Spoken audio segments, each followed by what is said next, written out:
Okay, well, hello, everyone, and happy Monday to you. Today is December the 9th, 2013.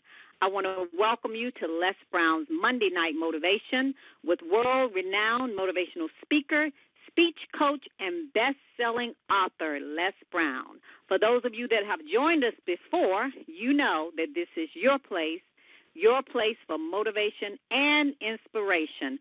I am Anita Hicks, your host, motivational speaker, life coach, and business trainer. I want to thank you for joining us each and every week, for joining in on Les Brown's Monday Night Motivation. Thank you so much for investing in yourself. And after the call, you get an opportunity to learn how you can stay connected with Les Brown and his platinum speakers throughout the week. But for now, we are going to hear from the man himself. Mr. Brown, how are you?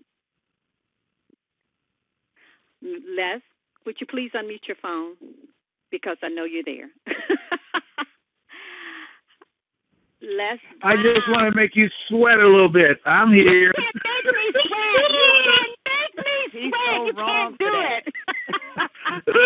Les Brown, you a bad boy. You know I'm a bad boy. You know I can't help it.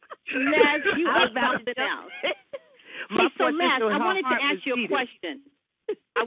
you a question. I know that this week we all heard about Nelson Mandela, and I really have been taking all day to kind of reflect on that, because for me, I was on the road when I heard about it. I was training, and I didn't really have time to really sit back and think about it. But one of the things that really inspired me most when I heard someone do an interview, the gentleman that's playing him in the movie, one of the things that Nelson Mandela said to him, that he was not sick. He was just old. He was still on the journey. He was still continuing to fight, even to the end, at 95 years old. So I thought that was very, very powerful, because he didn't give up the fight. He continued on. So I know that you have some thoughts about that. I read what you said on Facebook. So, I'm looking forward to just hearing what you have to say.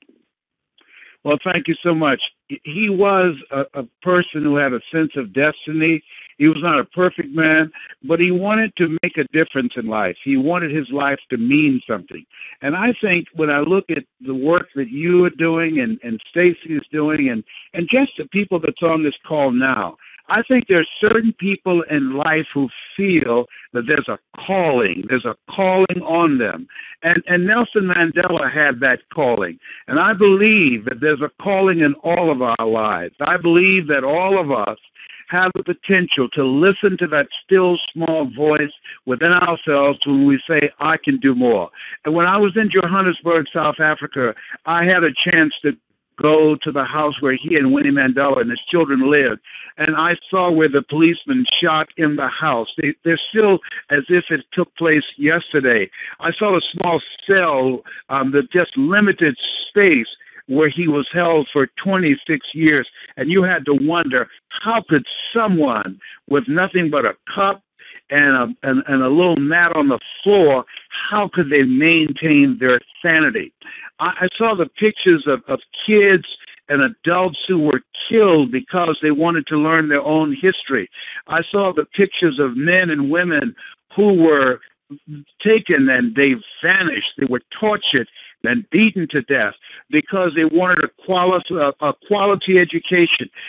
When I did the training in South Africa, one of the things that really startled me, a man around 46 asked me, he said, how do you dream? How do you dream? And because under apartheid 20 years ago, that was not an option. You didn't have, if you're a black person or a colored person or you're from India, you didn't have the option of becoming a doctor or a lawyer or choosing a profession or a career. That was not an option for you. We're talking about just 20 years ago. But they went through a process where they were denied a quality education. They went through a process just as we did in this country under segregation, where they were limited in terms of having access to the kind of life that they wanted. So they could not dream. Dreaming was not an option. So we had to take them through a process to teach them how to dream, and to see the level of energy and commitment and the hunger for people who want to learn. There's no question the work that we're going to go and do back there. I tell you, I could live in South Africa right now, and the reason is it is so exciting to work with the willing, to work with people who are willing to be coached, to work with people who have a thirst for knowledge and information, to work with people who are willing to do whatever is required in order to make their lives better. And I want to talk about Nelson Mandela in you, because I believe that Dr. King was right. He said there should be something in life that you're willing to die for, something in life that you're willing to sacrifice for, something in life that you're willing to pour yourself into. And I want you to think about your life and think about your goals and think about your dreams, because I think the highest honor that we can play for the Nelson Mandelas, for the Paul Robinsons, for the Malcolm X's, for the Dr. Martin Luther Kings, I think the highest tribute that we can pay is to recognize all that they have done and then ask ourselves the question, what are we going to do? What kind of mark are we going to make?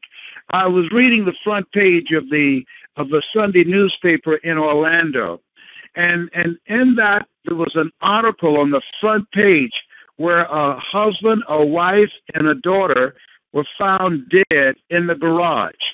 And the article went on to say they had been dead for 3 weeks. And the question was asked in the article, how can someone be missing for 3 weeks and no one notices until there was a foul odor coming out of the house? And I submit to you that that's the majority of people, that the majority of people could be dead, but because their lives are so inconsequential, because their lives had such little impact, because their lives are just focused on survival, because their lives are so small, and they did not discover the truth of who they were and what they were able to do with their lives, that they will not be missed. But when a Nelson Mandela takes his last breath, everyone knows, because of the impact of his life went far beyond apartheid, because of the impact and the example of his life, of his grace, of his courage, of his love, of his passion to be free, of his fight and the sacrifice that he made for his family, that it inspired people around the world. And so as you look at yourself and look into the future, here's what I can say, that we all know that at some time we're going to leave here. And one of the things that's important, and I heard Frank Sinatra say this, live each day as if it were your last, because one day it will be. When I heard him say that, at that time, Gladys Knight and I were married, and we were in this club and had a chance to meet him, and I overheard him say that in a conversation. Live each day as if it were your last, because one day it will be. And as we look at ourselves and we celebrate this man and his life and the example that he had every reason to be angry and bitter toward his captives. Somebody said that what happens to you in life really doesn't matter. It's how you choose to deal with it. That when things happen to you, they can make you bitter or they can make you better. And here's the man who had the grace and magnanimous character to look at his captors, a man who was humiliated, who was imprisoned, a man and his comrades who were killed and tortured, that was able to say, I forgive you. I forgive you. And as you look at your life and look at where you are, what is it and who is it in your life you need to forgive? Because we've all had some injustices to take place in our lives, some injustices. We've all had some people who've wronged us. We've all had people who've hurt us. We've all had people who have done things to us and said, how could they do that? After all that I've done for you, I remember a friend of mine, she was talking to her daughter. She said, after all the things I did for you and your brothers and sisters and all the sacrifices that I made when your father left, I stayed here. I didn't desert you, and I worked from sun up until sundown. How could you leave me here and not help me me at this stage of my life when I need your help. And her daughter looked at her and said, I didn't ask you to help me. I didn't ask you to give birth to me. See, it's amazing how some people think and how they see things. And as you look at yourself and look at your goals and dreams, it's very important to realize there's more in you than you are now expressing. It's very important to realize that you were chosen, that there's a calling on your life, that you have the ability, you have the power, you have within you the capacity to do more than you can ever begin to imagine. Don't define yourself by what you don't have, or because you've lost your home, or you've lost your job, or you don't have two pennies to rub together. No, that's not a true definition of who you are. I remember going through some tough times in Detroit, sleeping in my office in the Penobscot building on the 21st floor, and hiding in the closet when the janitorial staff came to clean, or bathing in the sink down the hall, or sleeping in my car when I fell on tough times in pursuit of my dream. And I can tell you that what I had to do was to hold a vision of what I wanted to create. I talked to Anthony today and Jim, his wife, and a guy who said, I've gone through some tough times, but my goal now is to make a difference in people's lives. He's turning those lemons into lemonade. And as we look at life and look at where we are, here's a man that went from being a prisoner to the president of the country. I mean, we've lived through some incredible times and seen some incredible miracles take place. And things that we never thought would take place in our lifetime, including the election, the first time and the second time, of President Barack Obama. We are living in a time that we know anything's possible. And this is no time to play small. This is a time to trigger and to begin to stimulate our imagination and ask the question, how can I make a difference? What mark can I make with my life? What can I do to impact the lives of young people who have lost a sense of direction, who've lost a sense of self-respect, who are caught up in the bling-bling and don't feel like they owe anybody anything, who don't realize that somebody paid a price for them to be here, who don't understand the words of James Weldon Johnson, who said, stony the road we trod, bitter the jesting rod, felt in the days when hope unborn had died. Yet the steady beat, have not our weary feet come to the place for which our fathers sighed. We've come over a way that with tears has been watered. We've come treading a path through the blood of the slaughtered. Somebody paid a price for the liberties that we enjoy. Somebody went to jail. Somebody had dogs sicked on them. And so when you look at yourself and think about and reflect on this man of this great spirit, we've got to look at ourselves. We've got to look at, as Michael Jackson talked about, the man in the mirror, and say, what am I going to do? What kind of legacy am I going to leave? And I believe that's incumbent upon all of us, because Nelson Mandela was not an exception. He was an example of what's possible for all of us when we find some place where we push our stake in the ground and say, here I stand, for I can do no other. Here's where I'm going to make my mark. Here's what I'm going to do. I'm reminded of a guy named Rob Sewell. If you go to Miami and you go to Liberty City on 62nd Street, Rob Sewell has a store there. Rob Sewell was once incarcerated, but when he got out of jail, Rob Sewell decided, right over there at 62nd Street and 7th Avenue, Rob Sewell decided that he's going to make a mark with his life. He decided to help ex-offenders. He decided to become an entrepreneur. He decided that he's going to build a business legitimately and make a difference in the community. That in spite of what people might say about Liberty City and 48 Hours and all the people that are killed in Liberty City and Overtown, that Rob Sewell carved out a place in Liberty City that says, I'm going to make my mark right here and build a business from scratch. And that's what he's done. And he's expanded. And I'm saying to you, you've got some ideas in you. I'm saying to you, you got a vision in you. I'm saying to you, you've got gifts and talents. You were chosen for greatness. You had to win to be here. Your sperm won. And so as you look at yourself, ask yourself, what am I going to do differently? How am I going to show up in the world? What mark am I going to make? See, anybody can sit around and let somebody mark all over their bodies. But when you start talking about making a mark with your life, I talk about being actively engaged in this thing called life. When you decide there's something I want to do, and I've got to do it. I have got to do it. I remember my mother working on Miami Beach.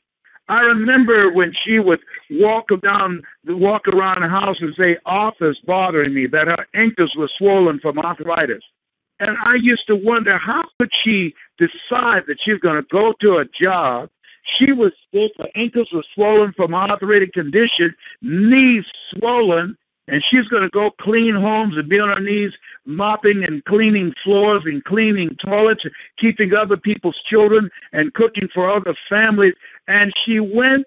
If it was raining, she went. If she didn't feel good, she went. If she was sick, she went. Because she knew that there were 7 miles depending upon her. Even though she didn't give birth to us, but she made a commitment that we'll never go to sleep hungry and we'll always have clothes on our back and a roof over our heads. And then we got young guys who are dedicated and proud sperm donors who are making babies and say, well, I ain't got nothing. If I had it, I'll get it. Come on. I've lost a sense of pride and understanding what it means to be a man. We have young girls who leave their children at their mother's house as if they gave birth to them, to run the streets following some dude. We have people who have goals and dreams who are walking around trying to find a job in an entrepreneur's economy as opposed to looking at themselves as Moses had to do when he was crying out to God for help, and God said, what's in your hands? What is it you have going for you? What are your talents? What are your gifts? What's your passion? What's your dream? What is it you want to do? See, when we start thinking about the fact that we are made in the likeness and image of God, when we start thinking about the fact that we've been given authority and dominion over everything on the face of the earth, when we start thinking about the fact that there are moments in your life that either you define the moments or the moments to define you, and that we have the power, regardless of our situation, we have the power, regardless of the circumstances, we have the power to create a new chapter with our lives. And we're not victims unless we choose to be that. That greater is he that is in you than he that's in the world. It's a power. There's a source in you. That's why you're listening to me. You already know everything that I'm saying. I'm validating and confirming everything that's in you already. And I know what it's like to wonder, do I have what it takes? I know what it likes to have your car repossessed or your home foreclosed on. I know what it's like when I remember at Christmas time, and my kids would ask me, Dad, are we going to get anything for Christmas? And I said, I'm sorry, I didn't want to tell you. What's wrong, Daddy? Why are you crying? Well, I just heard that Santa Claus committed suicide. But Daddy, we just saw him on television. Well, those are reruns. He was trying to come here, but he didn't have enough presents to go around, and he killed himself. Oh, my God.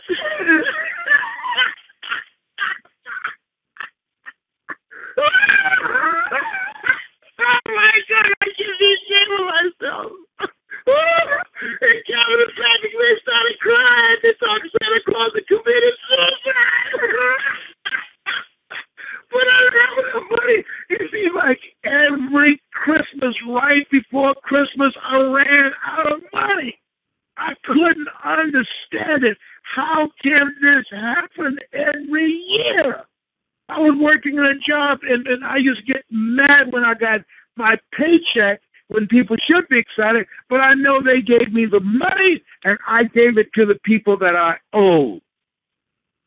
And I got tired of that. I got tired of surviving. See, what it takes to live is different than what it takes to survive. And I decided that I was going to live a bigger life.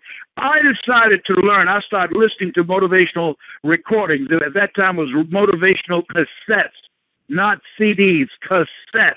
I started listening to them and reading motivational books to strengthen my mind, to expand my vision of myself, of what's possible. And I'm saying to those of you that's on this phone, you want to, at this time more than ever before, you want to build your mind up and build that inner man and woman in you. You want to read things that will inspire you, listen to things that will fire you up, because there's a lot of toxic energy out here. There's something wrong when more people in the land of opportunity, the United States of America, are committing suicide than people who die from traffic accidents. Something is wrong with that. When a man decides to kill his wife, kill his 12-year-old daughter, and kill himself in a garage because his wife can no longer pay the mortgage note, he's getting part-time work, he's behind on his bills, and he's going to kill himself? Come on. Come on. No. No. Willie Jolly had a point. A setback is a setup for a comeback. My favorite book is Right. Think it not strange that you face the fiery furnaces in this world. Viktor Frankl is right. Life is full of unavoidable suffering. But you don't have to give into it. You want to grow through it, not just go through it. You don't want to make stupid decisions because you're going through some tough times. No. You've got to have a mindset of resiliency and affirm to yourself, I'm going to get through this. No matter how bad it is or how bad it gets, I'm going to get through this. Dr. Monk looked at me a few weeks ago in Columbus, Ohio, and said, this is as bad as it gets. I said to myself, what do I care about that? I'm a fighter. I'm not a punk. I'm not going to punk into this. I'm not a diagnosis or a prognosis. You're not your circumstances. You're not a foreclosure. You're not a bankruptcy. You're not a job. Whatever you have, you can create it again. 8 out of 10 millionaires have been financially bankrupt. We all go through some stuff. And don't ask, why did that happen to me? Why not you? Who would you suggest? When I first heard that, I said, I got a lot of names.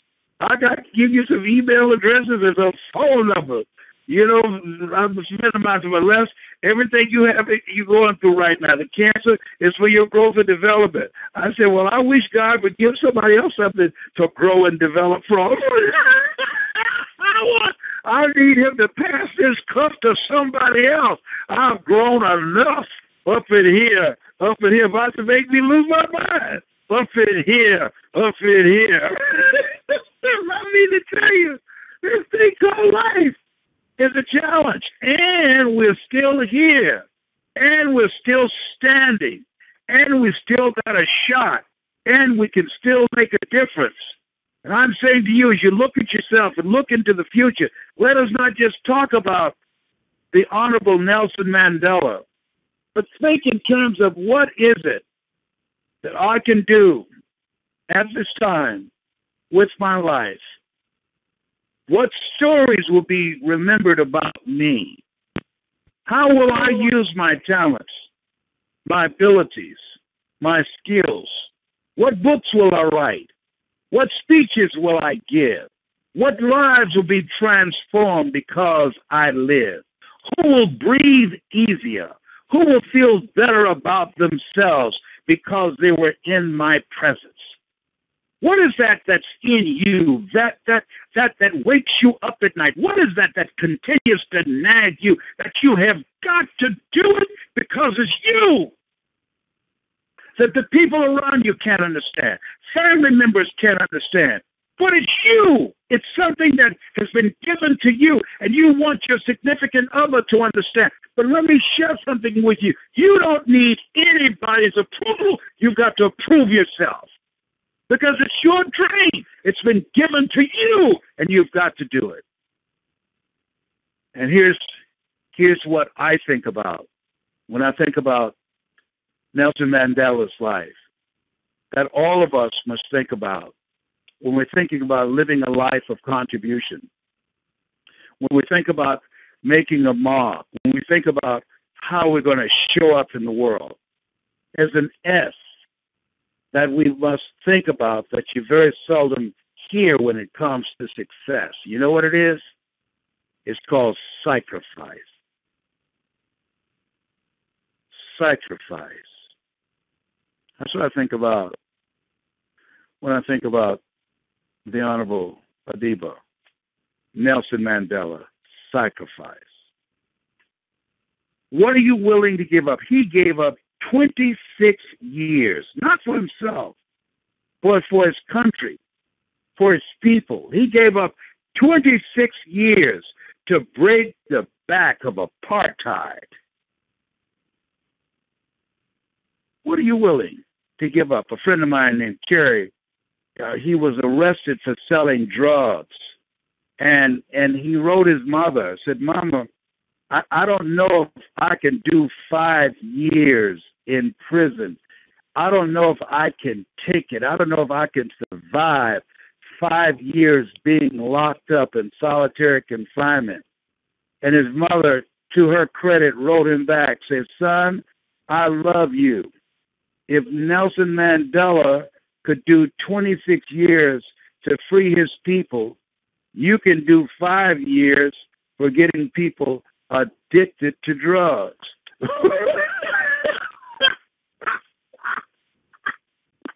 And she sent him some of my books and some other books and said, read and get your mind together. And he did. And he did those 5 years. Those 5 years didn't do him. And now Kerry is going around the world speaking to reduce the recidivism rate. Now Kerry is going around the world speaking to encourage people to live their dreams. Now Kerry is going around the world speaking and letting people know they have the power in them to live their dreams and be an asset to society rather than a liability. So as you think about Nelson Mandela's life, he gave up 26 years. He sacrificed 26 years. He wasn't with his wife. He wasn't with his children. 26 years. He was confined in prison. At any time, all he had to say was, I do not believe in the violent overthrow of apartheid. And he refused. My question to you, what are you willing to give up? My question to you, as you think about this man that we admire, that we honor, that we love, and that many words will be used to pay tribute to him. 3 presidents, President Bush, President Clinton, and President Obama will go to pay tribute to this man. What is it? What sacrifice are you willing to make the world a better place? Horace Mann said we should be ashamed to die until we've made some major contribution to humankind. I say that the reason that you're listening to my voice right now, there's something in you. There's a word in your heart. There's something in you that says, I'm supposed to make a difference. There's something in you. There's a gift. There's a talent. There's a word. There's something. There's a force for good in you. But the reason you're still here, the world is going to be a better place. People are going to breathe easier. Lives will be transformed because you showed up, because of the sacrifice that you're willing to make, and how you're going to stand and represent yourself in the world. And because of that decision to make a sacrifice for that which you want to bring forth into this world, the world will be a better place because you were born. You have something special. You have greatness within you. Yes, let us pay tribute to a great man who the generations yet unborn will be talking about. and never forget, there's a Nelson Mandela in you. That's my story, and I'm sticking to it. Powerful, powerful words. Powerful, powerful words. Thank you so much, Les. Thank you. Thank you. I'm here in Orlando. We've been working with some of our speakers here, Nina Kaufman and Rick, and Nancy's been here, and a few others. It's been very intimate, and these are speakers you're going to be hearing from who's got a message, and they've been willing to sacrifice and give up the time. Nina, she flew down from New York. People are from everywhere. And also Susan Stryden, she flew in from Sweden to learn how to begin to give a powerful keynote. And so we've had this part of the hotel here rocking at the Radisson. We've been firing it up in here, and they've been looking at me with their eyebrows raised that the old man still's got the juice. He's loose up in here. And I was in San Jose, California this past weekend, and let the record show we spoke to a group of ACN people. A gentleman by the name of Byron Nelson. We spoke to his organization, and we fired him up. But he's a bad brother. You're gonna love him, Anita and Stacy, when you see him. He is awesome, and he spoke first. You know Byron? I know Byron. Yes, sir. Yeah, Byron spoke first. Men, we got to beat our chests and let me know that I can speak too. So he went out and lit it up first. And I said, oh, it's like that. Okay. Let me tell you something. I went up there and mopped that full up. I know you taught him a lesson or two. He learned that thing. I said, that'll learn you. Oh, no, he loved it. He's a wonderful brother. I'm just excited about working with him. He's going to be a part of our group, so we're going to be doing some great stuff together. I love his vision and dream. First time someone called me and said, I want to share with you a big dream that I have that we can do together with speaking that's going to transform lives. And I was so glad to hear that. It was very refreshing, and I'm excited about Barry Nelson and working with him. So I just want to thank everybody for being on the call. I want to thank the two of you for taking care of business. I'm excited about all the things that we're going to be doing. I'm going to be in Fort Lauderdale to work with some of the speakers there that are coming on and ready to take their voice to the next level. And, the beginning of the year, I'm taking 90 days off, 3 months, just to focus on me and strengthening myself from the inside out and taking my life to the next level and putting the little C behind me, never to come back up in my face again. I know I can't do it flying up and down on airplanes, so I'm asking people to hold me in prayer, see me being cancer-free, and see me beating this once again, hands down, kick in the butt, and stick a fork in it because it's done. Let the record show. But I will be on the call. And I'm going to do my call. We got your back. We got your back. You know that. Got your back. And don't forget, we have our big 24 hours of motivation with your platinum speakers on January 1st. So you're going to be releasing some messages about that. So let the record show you're going to. Oh, yes, 24 hours. Tell people how they can be on the call. Tell them how they do that. I will give them all the information when I make the announcements, but they have to stay tuned to your website, your Facebook page, and the Platinum page on Facebook. We're getting ready to launch all the information, 24 hours of motivation, January 1st, 2014. It's going down. Go hard or go home, baby. It's on. That's what I'm talking about. Fantastic. Okay. Well, listen, thank y'all so much. Yes, you have a question to ask? Yeah. Do you want to open up the call, try to open up the call, or you just want to just hold there's so much confusion on the call because so many people trying to get in at the same time. Here's what I like for people to do. Go to brown.les and spread the word about our positive motivational message, but also, if possible, post some comments on the call.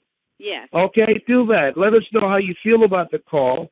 And I tell you, I feel, I was just in Johannesburg, South Africa 2 weeks ago. We were there at the time was President Nelson Mandela's birthday. But I feel there is another level. My very good friend, Dr. Mary Tompkins from the Universal Truth Center in Miami passed. And I was in South Africa and couldn't get back to go to her funeral. This is a lady who took over the ministry that we started in Miami 32 years ago. And I miss her, but I know Tump, that's what we call her, Tump. I can feel her presence, and I know she and Boo and my mama are looking on the other side, watching us. I do believe that, I don't believe in death, I believe in transition, and that we we transition to another dimension of expression. And I do believe this next work for me, and why I'm going to make this demonstration with a little c, is a spiritual work. And I'm just so excited about the next chapter, and that 2014 is going to be the greatest year we've ever had. We had some incredible experiences with the Founders Church in Los Angeles when we spoke there this past week. We had great turnout, great synergy, some positive things happened. Hassan Thompson had an incredible event. It was his first event. And Makiva and Barbara, they were there, and other presenters. It was a great experience. And so I'm looking forward to 2014 to being our greatest year ever, but we're not through with 2013. There's still a lot of year left, to some money to be made, things to be done, and get ready to get a jump start in 2014. That's my story once again, and I'm sticking to it. Well, thank you so much, Les. We appreciate you, and we will look forward to chatting with you on your Facebook page. So thank you so much, thank Les. You. All right, good Take night. Care. So for those of you that are Take listening, love you, Les. Thank you so much. We appreciate that powerful, powerful message. For those of you that are listening, we want to tell you how you can stay connected 7 days a week. Miss Stacy N.C. Grant is going to give you all of that information, so get your pen and paper out. Thank you, Anita, my platinum sister, for all you do and who you are. This was definitely a powerful message tonight, and a reminder that every moment is precious. And I don't know about you, Anita, but I know I'm fired up and ready to go. Oh, yes, I am. All right, everyone, start your week off with Les Brown's baby girl, Ona Brown, with the Own Your Dreams with Ona Brown radio show every Sunday from 9 p.m. to 12 a.m. Eastern Standard Time. You can join the conversation live at 404-355-8699, or you can listen at www.love860am.com or www.onabrown.com. That's ONABROWN.com. On Tuesdays, you can connect with Valerie N. Parker with Hot Soul Topics from the Soul every Tuesday at 8 p.m. Eastern Standard Time. You can call the show live at 760-913-4115, or you can listen in on blogtalkradio.com/Soul Topics. And you can visit Arise by VNP. V as in Valerie, N as in Nancy, P as in Paul.com. AriseByVNP.com. On Tuesdays, the first and third Tuesday of every month, you can join Evelyn Polk, a.k.a. the Heart Lady, on blogtalkradio.com/Heart Talk with Miss E, the letter E. That's 6 p.m. Pacific Time, and the call-in number there is 424-675-8303. Or you can visit www.talktomisse.com. So that's talktomse.com. Then on Wednesdays, you have an opportunity to sign up for I Think I Need a Coach with me, Stacy N.C. Grant. Visit www.StaceyNCGrant.com for more information. You can also get your business accelerated with none other than attorney Sean B. Arnold at businessbootcamponline.com, and that's Wednesdays at 6 p.m. Pacific Time. And then you can join Legal Biz Cafe with Sean B. Arnold, and that is at 8 p.m. Wednesday nights Pacific Time on Blog Talk Radio. So join Legal Biz Cafe on Blog Talk Radio. You can also hear Trish Talks on www.intentionradio.com/Trish-Talks. You don't want to miss that every Wednesday night at 7 p.m. Pacific Time. Then on Thursday, Show Up for Your Life, free motivational call with the one and only Andy Enriquez. Every Thursday, 8 p.m. Eastern Standard Time. Dial in number 712-432-6100, PIN number 114431 #, or visit www.showupforyourlife.com. Then you have an opportunity for one-on-one coaching with our beautiful host, Anita Hicks. Register for your live coaching session with Anita Hicks and get weekly assignments, Q&A sessions, and a bonus webinar. But you have to log on to www.anitahicks.com to reserve your spot, or email Anita at anitahicks.com. Save the date right now for January 1st, 2014 for Thrive in 2014, Living Your Best Year Ever, featuring Les Brown's Platinum speakers and Mr. Brown himself with Che Brown and Trevor Ott. This is going to be an awesome 24 hours of motivation live and direct to you. So stay tuned to Les's Facebook page and his website for further information. And as we add on more activity for this fourth quarter and finish out 2013 on top, we look forward to having you join us on this journey. God bless you all. God bless your dreams. Stacey N.C. Grant signing off. Thank you, Anita. Thank you so much, Miss Stacey N.C. Grant, and thank you so much for all you do for keeping us connected. And callers, we appreciate you. Thank you for joining us each week. You've heard the announcements, so now you can stay connected all week. Remember to tell someone about the call, and if you are interested in finding out how you can become a platinum speaker and become a part of the Les Brown's Platinum family and the thousands of voices, the 10,000 voices, you can email me, Anita Hicks. That's Anita, A-N-I-T-A, at AnitaHicks.com. So email me, or either go to my website, go to Facebook, send me a Facebook message. I'm out there on Facebook, but reach out to us. And also, we want to hear your comments. So remember to go to Facebook, Les Brown's Facebook page at brown.les, and let us know your thoughts. We appreciate you for joining us every week. And everyone have a wonderful Monday. And as always, I want to remind you to never, ever give up on your dreams, because the world awaits your light, your authentic gift. God bless you all, and God bless your dreams. This is Anita Hicks. Thank you so much for joining us. Good night, everyone. Good night, Stacey. Good night, Anita. Love you, my platinum sister. Love you. Good night, everyone.